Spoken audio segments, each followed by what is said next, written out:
అందరికీ నమస్తే అండి. లతా రియాలిటీ యూట్యూబ్ ఛానల్కి స్వాగతం.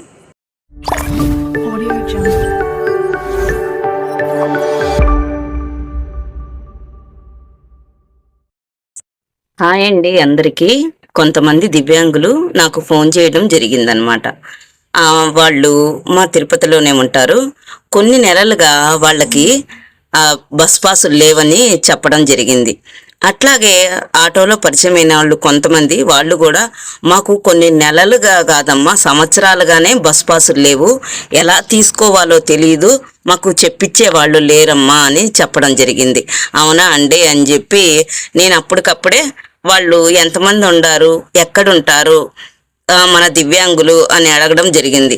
మా కాలనీకి రండమ్మా, మీరు మా కాలనీలో వస్తే ఒక 10 మంది దాకున్నాము, మాకు మీరు ఎప్పుడు వస్తారో చెప్తే మేము వచ్చి బస్ పాసులు తీసుకుంటామమ్మా అని చెప్పడం జరిగింది. అవునా అండి, సరే తప్పకుండా వస్తాను పదండి అని చెప్పి నేను వెళ్ళడం జరిగింది. వాళ్ళతో మాట్లాడడం జరిగింది.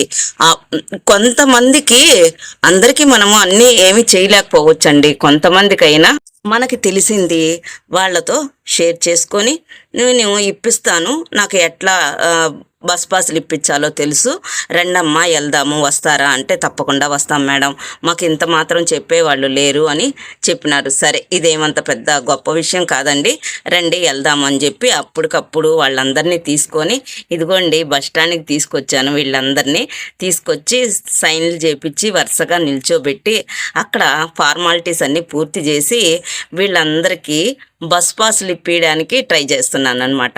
చుట్టూరు ఉన్న ఎన్విరాన్మెంట్ చూడండి ఎలా ఉందో, మీరే చూడండి ఫ్రెండ్స్ ఒకసారి ఇక్కడ విజువల్స్. హాయ్ అండి అందరికీ నమస్తే. లతా రియాలిటీ యూట్యూబ్ ఛానల్కి స్వాగతం. ఫ్రెండ్స్ ఈరోజు ఆర్టీసీ బస్ స్టాండ్ దగ్గర మన దివ్యాంగుల కోసం బస్ పాస్ కోసం వచ్చినాం. ఫ్రెండ్స్ చూడండి చుట్టూరు ఉన్న ఎన్విరాన్మెంట్ మన దివ్యాంగులు. ఈ రకంగా వాళ్ళందరితో కలిసిమెలిసి చక్కగా వాళ్ళందరితో స్పెండ్ చేసే అవకాశం కలిగి వీళ్ళందరితో కలిసి ఒక బస్ పాసులు ఇప్పించిన తర్వాత వాళ్ళ సంతోషానికి అవధులే లేవు. మరి అయితే మీరేమనుకుంటున్నారు? ఈ వీడియో నచ్చిందా? నచ్చితే లైక్ చేయండి, షేర్ చేయండి, సబ్స్క్రైబ్ చేసుకోండి.